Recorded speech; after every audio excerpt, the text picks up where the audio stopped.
Hi అండి. ముందుగా అందరికీ గుడ్ మార్నింగ్ అండి. మేము ఒక 1 డే మాత్రమే ఉంచామన్నమాట మా వినాయకుడిని.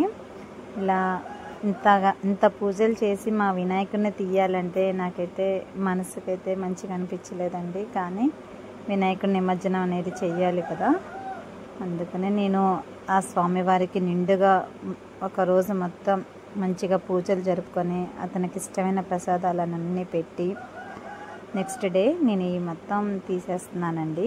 ఈ గంగలో కలపాలి కదా వినాయకుడిని, అట్లాగే వినాయకుడికి సంబంధించిన సామాన్లన్నీ. ఇదిగోండి, నేనైతే ఇట్లా బేషన్లో పెట్టుకొని ఇలా స్టార్ట్ అయ్యాను వినాయకుడి నిమజ్జనానికి. కానీ మేము వెళ్ళడానికి స్టార్ట్ అవుతున్నప్పుడే ఫుల్ మబ్బులు అనేది మంచిగా పట్టేసినాయండి. ఫుల్ వర్షం కూడా స్టార్ట్ అయింది. మధ్యలో శివాలయం గుడి టెంపుల్ దగ్గరలోకి రాగానే పెద్ద వర్షం స్టార్ట్ అవ్వడంతో మేము అక్కడ ఆగిపోయాము. మేము అక్కడ విగ్రహాలు ఉన్న దగ్గర కాసేపు నిలబడి వినాయకుళ్ళను అక్కడ ఉంచి వర్షం అనేది తగ్గాక మళ్ళీ మేము బయలుదేరదామని, ఇంకా వర్షం అనేది కొంచెం తగ్గిందండి. ఇక్కడ శివ పార్వతులు అట్లా వినాయకుడిని దండం పెట్టుకొని మేము ఇంకా మళ్ళీ స్టార్ట్ అయ్యాము అక్కడ నుండి. ఇది మా ఊర్లో ఉన్న శివాలయం గుడి వెనక వైపు చెరువు కట్టు ఉంటుందండి. ఆ చెరువు వైపు మేము వెళ్తున్నాం అన్నమాట. ఇక్కడ దారిలో ఆవుని కట్టేసి ఉంచారు. నేను దానికి ఇట్లాగా అట్టిపండుని తినిపించాను. అది మమ్మల్ని అలా చూస్తూ ఉండిపోయింది ఆవైతే. ఇంకా అక్కడ నుండి స్టార్ట్ అయ్యామండి. రోడ్డు అయితే అసలు ఏమీ బాగాలేదు, ఫుల్ వర్షం పడి అప్పుడే ఆగింది. ఆ డే మొత్తం ఎండలాగా రావడం, మళ్ళీ వర్షం పడడం, అలా అదంతా జరిగిపోయింది. మేమైతే మొత్తానికి పూర్తిగా ఆ వర్షంలో అనేది మొత్తం తడిచిపోయాం. ఇదిగోండి, పొలాలలో ఉంటుందన్నమాట చెరువు. ఇలా పొలాల గట్ల మీద నుండి నడుచుకుంటూ వెళ్ళి ఇక్కడ చెరువు దగ్గర ఇక్కడ ఆగాము. ఇదిగోండి, ఇక్కడ గడ్డిలాగా మీకు కనిపిస్తుంది, అదంతా వాటరేనండి, క్లారిటీగా లేదు వీడియోలో. మొత్తం చెరువు అదంతా నిండుగా ఉందన్నమాట. ఇంకా మేము ఎక్కువ దూరం దాకా వెళ్ళక ఆ చెరువు దగ్గరలో అక్కడే ఉండి మేము మాత్రం అదంతా ఫుల్ వాటర్ అయిపోయింది. కానీ వాతావరణం మాత్రం చాలా ఎక్సలెంట్గా సూపర్గా ఉందండి. ఇంకా నేను అక్కడ వినాయకుడిని పూజించుకొని ఇట్లాంటి ఇంకొక సంవత్సరం కూడా నెక్స్ట్ ఇయర్ కూడా మేము ఇలాగే వినాయకుళ్ళని పెట్టుకొని వినాయక నిమజ్జనం మంచిగా జరగాలి, అలాగే 1 year మొత్తం మేము మమ్మల్ని ఇలా చల్లగా చూడయ్యా అని. మన మొదటి పండగ అనమాట వినాయక చవితి. నేను అందుకనే వినాయకునికి దండం పెట్టుకున్నాను. పెట్టుకొని ఇంకా వినాయకుడి నిమజ్జనం అనేది చేద్దామని స్టార్ట్ అయ్యాము. మళ్ళీ వర్షం అనేది అందుకుందండి.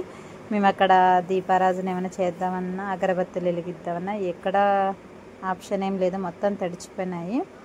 అలాగే మాతో పాటు మా ఆడపడుచు వాళ్ళు కూడా వచ్చారు. వాళ్ళు కూడా వినాయకుడిని తీసుకొస్తున్నామంటే వాళ్ళు కూడా మాతోనే వచ్చారు. ఇక వినాయకుడిని ఎక్కడ వెయ్యాలా మేము ప్లేస్ అనేది చూస్తున్నాము.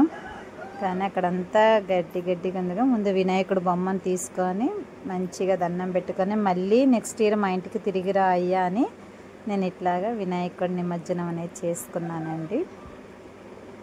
దాని తర్వాత స్వామివారికి తీసుకొచ్చిన సామాన్లు పూజని వాటర్లో కలిపేయాలి కదా, వాటర్లో అనేది వేసేసుకున్నాము. ఈ రకంగా మా వినాయకుడి నిమజ్జనం అనేది అయిపోయిందండి. అప్పటికి ఫుల్ వర్షం వచ్చింది, మళ్ళీ పొలాల్లోనే ఉండి తడిచిపోయాం అన్నమాట. నేను అందుకనే హారతి కూడా ఇవ్వలేకపోయాను. మొత్తం మీద మా వినాయకుడి నిమజ్జనం బాగా జరిగింది. మళ్ళీ నెక్స్ట్ ఇయర్ తిరిగిరా అయ్యా మా ఇంటికి అనేసి, అట్లాగే నాతో పాటు వచ్చిన అమ్మ కూడా వినాయకుడిని నిమజ్జనం అనేది చేసేసుకున్నారు వాళ్ళు కూడా. నేను చేసిన కాసేపటికి నేనైతే ప్రసాదంగా కొబ్బరికాయని తీసుకొని వెళ్ళి కొబ్బరికాయలు అనేది కొట్టుకున్నామండి. మొత్తం ఇదంతా చెరువు, కానీ ఇక్కడ వాతావరణం మాత్రం చాలా ప్రశాంతంగా ఉంటుందండి. అసలు చాలా బాగుంటుంది అన్నమాట. ఇక్కడ నాటు కూడా వేశారు. ఆ పొలాలలో, వరి పొలాల్లో కూడా మొత్తం చెరువు అనేది నిండిపోయింది ఫుల్ వర్షాలకి. ఇంకా మాకు చెరువు అనేది సమ్మర్ వరకు ఇంకా అక్కడ దారి అనేది క్లోజ్ అయిపోతుంది. ఆ ఆ గట్టు వైపు ముత్యాలమ్మ టెంపుల్ కూడా ఉంటుంది. మేము ఒకసారి మీకు వీడియోలో చూపించాను, పాత వీడియోలో. ఇక మొత్తానికి అయిపోయింది కదండి, మేము ఇంటికి అనేది ఇట్లా బయలుదేరిపోయాం. జై బోలో గణేష్ మహారాజ్కి జై. ఇలాంటి వినాయక చవితులు ఎన్నో అందరూ జరుపుకోవాలని మనస్ఫూర్తిగా కోరుకుంటున్నామండి.